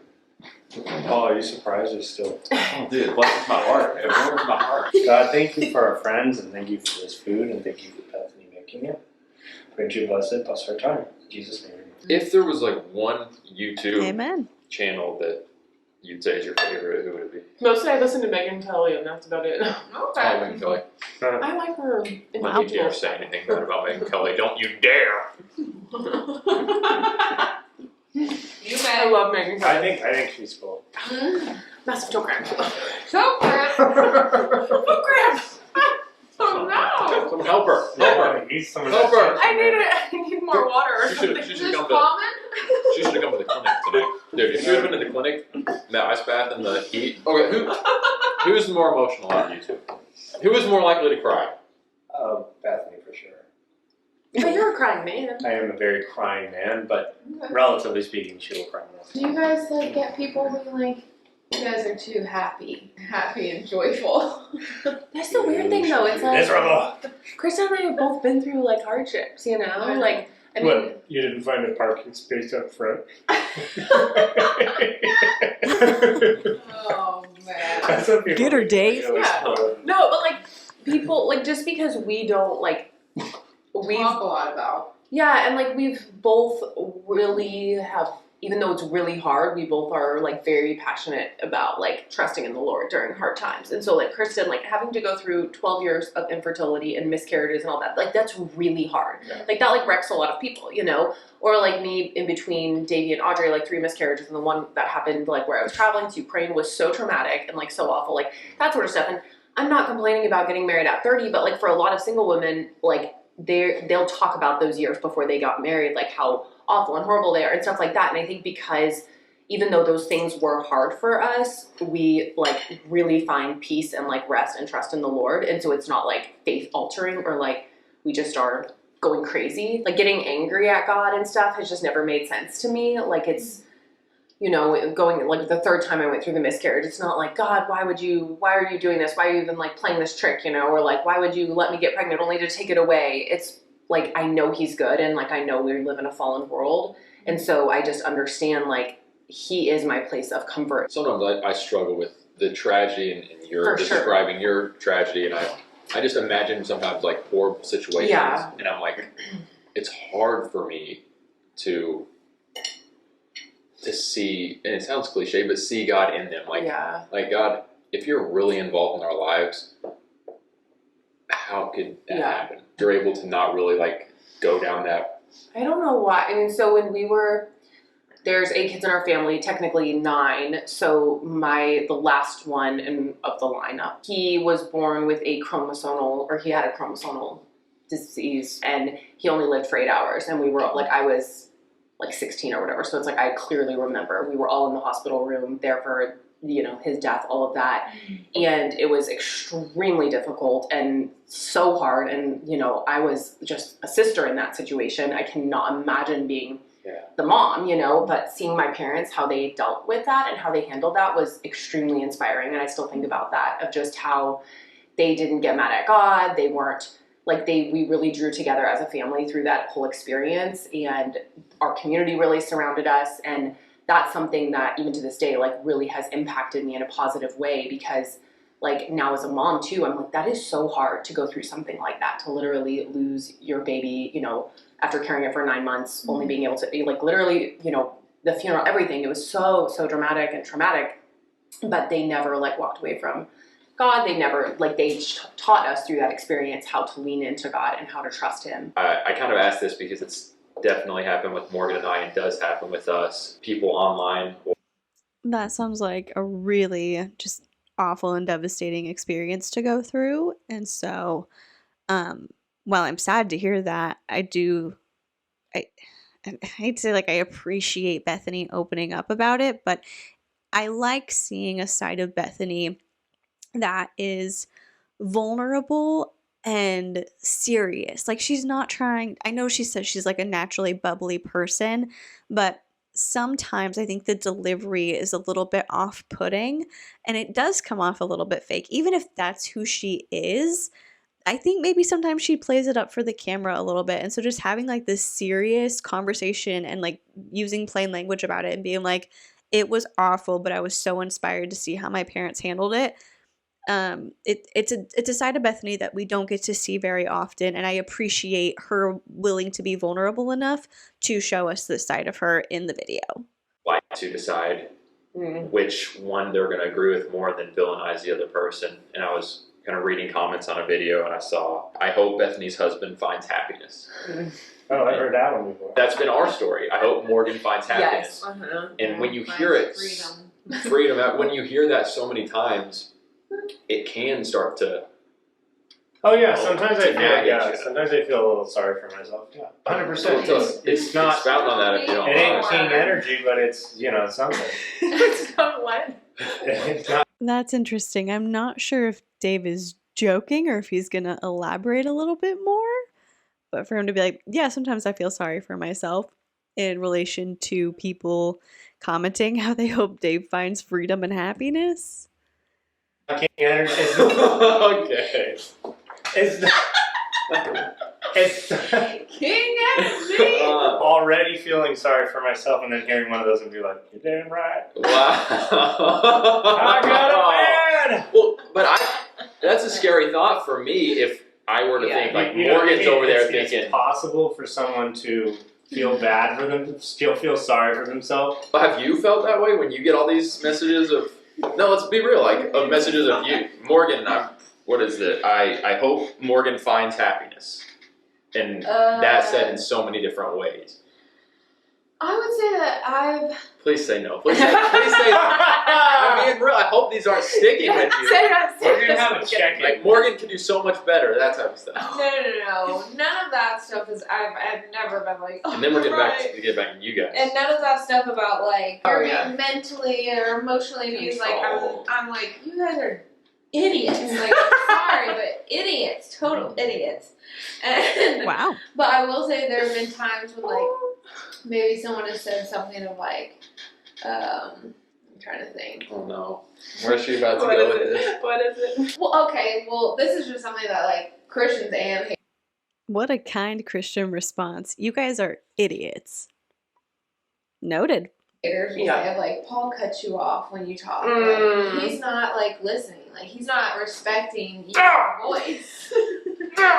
And like, but they like take it deeper, and they're like, it's because he doesn't respect you. Blah, blah, blah. And I don't think that's the case, but I am like. But then y'all talk about it? Like, are you like, why do you cut me off? There are times when, like, after a video, I'll be like, hey, like, you cut me off a couple times. Like, can you chill out? And he's like, you're right. Like, I'm so sorry. I'll chill out. And he does. He does a good job of that if I point it out. It's just like the way people take it deeper, and they're like, yeah, no, I've never sat around and been like, oh, they're right. I am in a terrible marriage. He is the villain. Are you finished? Yes. Hey, that's fair. Like this is it's real life. To me, though, in all reality, like that is a little bit scary. It's a little bit scary because it's not our friends close to us or people from church. It literally can be like multitudes online, sending DMs, commenting, making videos. So it's just the thought of that in circulation. The stuff online, I think the part that gets like the comments and all of the messages, like I'm the villain, you know.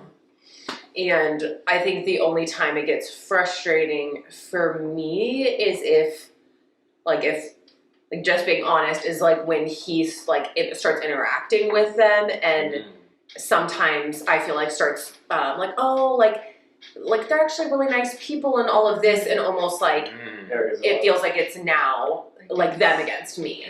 And it's less of like he's not upset or mad at me or anything. It's just more like, oh, we should be sympathetic. But at the end of the day, it's like in some of these cases, I feel like these people really do want they do want to see our relationship fall apart. Even though they might be like, we hope you and Bethany stay together. They don't really hope that. Right. And that's kind of become apparent with a lot of these people that it's.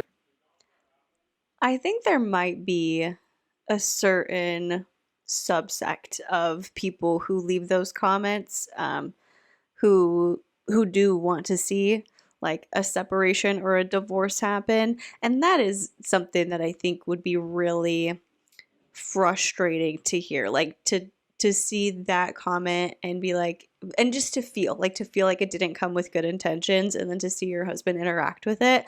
I could totally see how for her that would be like, okay, now it's the two of you against me, and I don't like that. As much as I do think that like I have a problem more so with Bethany's theology than Dave's. Like, that's a family and they have kids, and I don't want them to like separate or get divorced. I do want them to stay married. I want them to be a family unit for as long as it's healthy for them.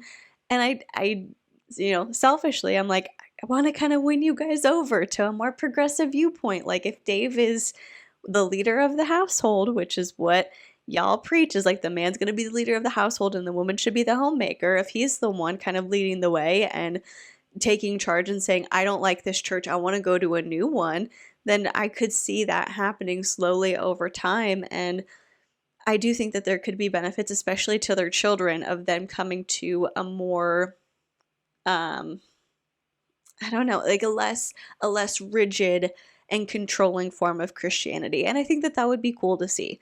Again, that's like me kind of like selfishly being like, this is my opinion and this is what I would want for them, but they got to do whatever is right for them and their family. And, as long as they're doing it for themselves, I will let them have whatever beliefs they want. But again, once we start spewing those beliefs and putting them out on the internet and saying that they're representative of what Christians should believe, then of course I will share my opinion and we'll push back a little bit. And so I think that's frustrating because I really don't believe they have pure motives or pure intentions or really care about either of us. Right. And so to me, that's frustrating if there is. And this just be like being real. I want to feel like my man is like standing up for me and like he is like, forget them. They're like, why are they coming after my girl? And so when you're like compassionate toward them, it's kind of like, how could you? Yeah, it makes me like I feel bad. Like I choose to, but it's hard. Yeah, so in order to deal with that, because I don't want to, compromise my own integrity by dropping the fact that I think that a lot of these people are not as evil as sometimes we talk about on the one hand, but I also do want to be a very strong, rock for Bethany and stand up for her as her husband and all that.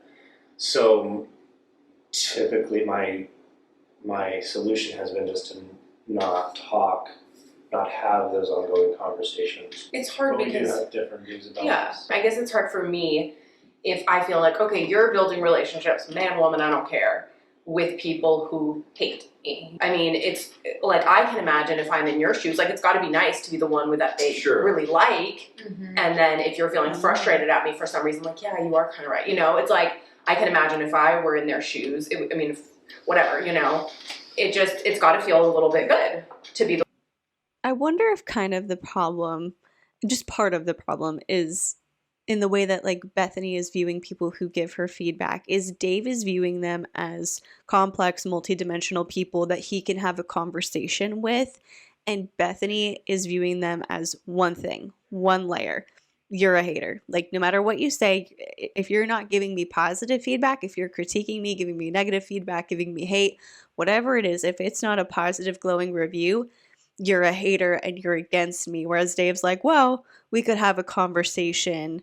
But I do think it also makes it easier for him to see people that way when they are there supporting him and when they're saying like, I like Dave, freedom for Dave. Like, yeah, I can see how it would be easier for him to build those relationships. And again, I think that's why it's important to remember that you might like Dave and Dave might make good points, but he's still in the relationship with Bethany. He is an adult, competent male who is choosing to be in this relationship for whatever reason, whether it be because he has kids and so they're making it work, or because he truly loves Bethany, which I think at some level, like obviously they have their issues, but I do hope it's because they're in love and they enjoy being together. That's part of why they're married. It's like Dave's choosing to be in this relationship, so you don't have to white knight for him, and we don't have to white knight for Morgan either. We can point out things like Paul really seems to interrupt you, or Paul got way too offended at that, like when Morgan was saying that he had a creepy laugh on the Isaiah Saldivar stream. She was like, you were being over dramatic and creepy, and he got real upset, and Morgan ended up issuing a written apology. It's like, you shouldn't have to do that. We can have those conversations, but again, they're choosing to remain in those marriages, and so we don't have to be like, we're taking up for Dave or we're taking up for Morgan, because they're adults and they can make their own choices. The one that they like. Yeah, I think they kind of see, from some of the videos I watched, I think they kind of see you as more progressive in your views and more open-minded, where they would they would look at Bethany and be like, Bethany looks at the Bible and she proclaims what she sees to her following, and it's pretty black and white to her. And Dave is over here kind of looking like the mediator. Like he's kind of coming our way. He doesn't see things so black and white. He's a very nuanced man. I think Dave could come our way. They're kind of, I think, rooting for you when they feel like with Bethany, like, she's probably never going to, but maybe we could get Dave. So I can see how that would sting for Bethany in particular, of like these people, maybe they're not all horrible, but they're not looking out for our marriage. Yeah. Well, I feel like they would like to see me. They would love to see you leave me and go off and do something, and they'd love for my life to just like, they don't just dislike my message. Yeah. They don't like me. That's largely, I think that's largely true. Yeah. So it doesn't feel good for me to see you like, trying to like, I don't know about these relationships as they're proactively telling you, like, we want you to have a happy marriage, but we would be, we understand if you need to leave. Because that was what they were doing with Morgan. Yeah. They were saying suddenly they really liked Morgan. They were bashing us for 2 years. Yes. And then the video gets made about me of being emotionally abusive, and then suddenly they love Morgan and they're saying, Morgan, how much do you need for me to pay you to get out from him, like get away from him? And it's like, suddenly you're really supportive. Money? We could have maybe utilized that. I would have been like, send me all the money. But suddenly they're really friendly with you. Get out? Because they still stuck, send more. Right. Just a little bit more. It's so true though. Yeah, like out of nowhere. Yeah, and it was all so, for me, it was so clearly, I was just like, you don't give one hoot or holler about me. You love the drama. I think they love the drama. I think that's a part of it here. I want to kind of, there's so much that could be said. This is a lot. I can see, the people who have made videos about us. Cody Co, he kind of started this all off with like GirlDefined. His video has like 33 million views or whatever. I I hope he has a wonderful life. I hope he gets married and has kids, and like I hope he makes lots of money, Like, my kids will be very tall, your kids will be very short. But seriously, like, I have no desire to, like, get on some channel and be like, turn Cody Co down. And I totally believe you. But so the point is that I feel like there are some people in life, whether they're a fan or a hater or whatever, they approach social media or people they see online, and the ones they disagree with, they, like, really wish ill on them, and they hope, like, and then there are other people who don't do that. And so it's like, my thing is, like, the people who are actively on these hater channels or on these Reddits or, it's like, they have that gene of, like, wanting to see people, like, go down, wanting to see them demonetized, proactively come. I think that can be true for certain people, but again, the conversation about wanting to see Christian influencers step away from perpetuating toxic beliefs is a lot more nuanced than that. It's not just like, we want to see Bethany off the internet forever. It's like, we have a problem with what you're saying. And then when we see things that are more positive or that are more progressive or that look like signs of you reevaluating certain beliefs, it's like, yes, let's go. That's what I see a lot. Yes, there's like the Fundy snark page. And of course, it's a snark page. Like, you're going to get people who are making fun of things. And sometimes they're critiquing really serious things. And sometimes it's like, a goofy thing where it's like Bethany posted this and it's cringe. But I don't think it's accurate to say that the majority of people who give you negative feedback on the internet are people who wish you harm, who want you to get divorced and be destitute and not make any money and disappear forever. I just think that that's like an over dramatization of kind of the reality of the feedback you're getting. Against like their sponsors are trying to get them I shut think there's down. a lot of that energy there, but I don't necessarily think it's unique to that group. It is conceivable, I'm not saying that they all do, but it is conceivable that the haters are willing to tell you things about yourself that nobody else is willing to tell you, unless you have the type of people in your life that will call you out. And a lot of us surround ourselves with people who will not. But I feel like we are wise and we make sure that we have people in our lives to call us out when it's necessary, even if it's one another calling each other out and you two. But did anybody ever call you out for cutting her off before a hater? Christians, followers. Yeah, Christians would call you out. Well, there you go. Several of our like solid followers will be like, "Oh, stop cutting Morgan off."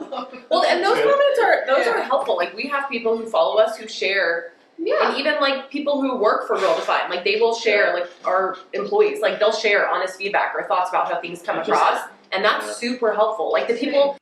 Aren't your sisters the ones who work for GirlDefined? I could be wrong, but like I thought it was your sisters. That want to see, like even if they disagree, they want to see you do well or to make it better or to make it wiser. Those. Yeah. And you can tell in the way they're messaging you, you know? So in general, you shouldn't take advice from people who don't wish you well. Right. However, if you have integrity, you should be able to, you don't necessarily have to pay attention to haters, but you should be able to look past the fact that they're haters if they do happen to say something. Of course, yes, I agree. Yeah. If they say something that's true, well, I would agree with you, Dave, that even though we have people that we speak into our lives, like we can have blind spots, and sometimes because of the communities that we're around and the people that support us, the blind spots can linger for a while, and sometimes it might take someone who's very far removed from that community to challenge us. Could that be someone off of Reddit or a criticism hate video? Potentially, but in the same vein, man, I really don't want to be spending much time. No. Paying attention to that. I don't think it's worth. I think that I wish that y'all would more befriend people rather than choosing to view them as the kind of the bad ones or whatever. I do think that there is a road to that. But I think that you have decided to sort of play that us versus them game. I've started down the path of like befriending and like understand, and I'm like, okay, these people aren't just sitting there like with some sort of scary. They're just people, and are you directing this at their channel and our channel? I'm directing it at, which is fine. I'm directing it at all y'all to the degree that you want to just kind of write off whole groups of the internet. And I get that it's personal. I get that you've received more hate than I personally have. I think too for like literal mental health, like to try and bridge the gap between the Redditors who literally send me death threats and tell me they are praying that my baby dies in my womb. Like I just don't have time to try and bridge that. That's an awful thing to say. Absolutely awful. But I think this is an example of what Dave's saying of like othering people who disagree with you, because I don't think that kind of language is tolerated on the subreddit. So I've seen people say nasty things about Morgan like on Instagram and on her comments. And so I would think that it's probably where she's gotten those things is like DMs. But people on Reddit, I mean, and of course this is just a generalization, but you don't know if those people sending you those mean messages are Redditors. You don't know if they're part of the Fundy Snark Uncensored subreddit. And if anybody posted something like that on the subreddit, the mod team would remove it. That would not be an acceptable thing. And so I think that's why you can't just lump everybody who gives you negative feedback as a hater or as one thing. And I do think Dave's making a good point of like looking further into it instead of just writing a whole group of people off. But he is also saying, like, it's easier for me to do that because I tend to get like more support. I don't get as much hate as you guys do. So this is a complex conversation, and I'm glad that they're having it. And I think good points are being made, and I agree with Morgan where if you are getting certain kinds of hate, it can be a negative thing for your mental health, and it can have that negative impact. And so you might not want to engage because it's like, I can't engage with this right now. But again, there's a difference between hate and criticism and like constructive feedback as opposed to saying an awful, nasty, disgusting thing, like the example Morgan just gave.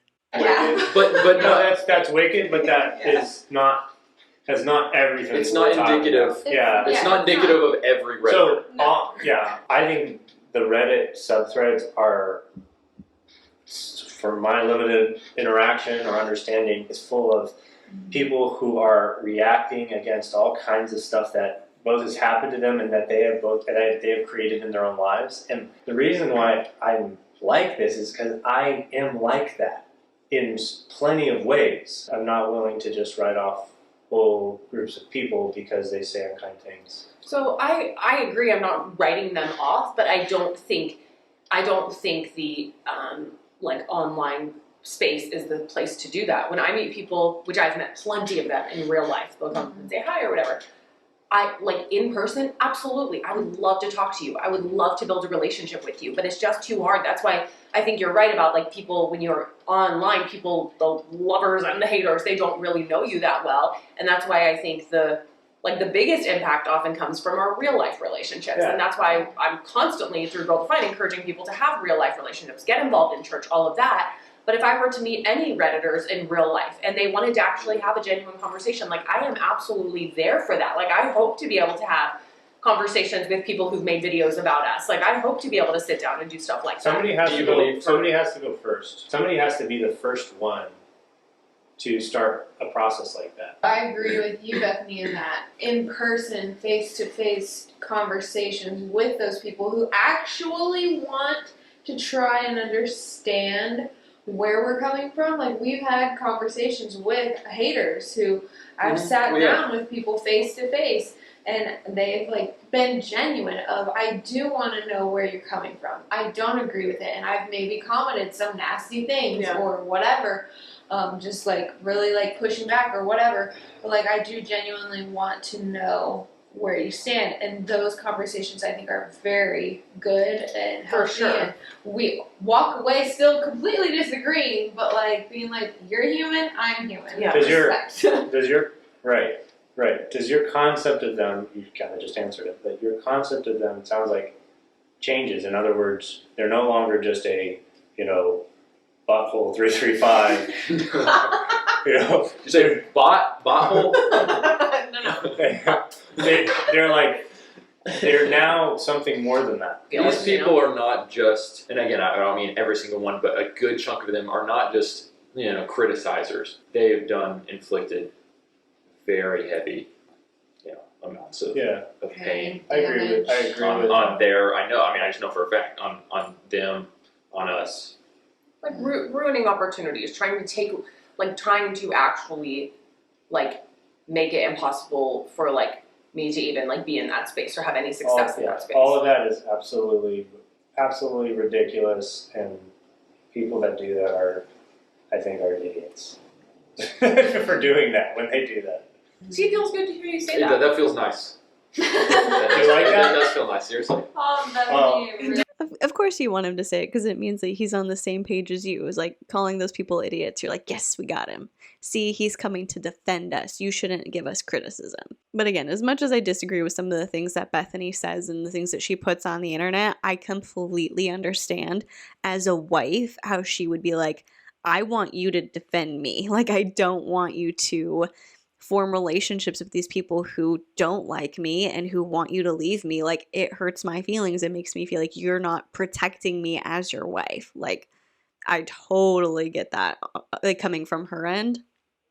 Yes, I'm very sorry that you have gone through that you have faced that. That's really rough. They sent us a chocolate penis. What? How traumatizing. Are you okay? Yes, one time in our P.O. box, someone sent us a giant chocolate penis. It could have been so much worse. I mean, that's actually not that bad. We did not eat it. We melted it down to chocolate fondue. I think this might have been the deepest conversation that we've had in a while. It does kind of take the life out of you. It's like, That's heavy. I feel pretty good. I think it felt therapeutic to me.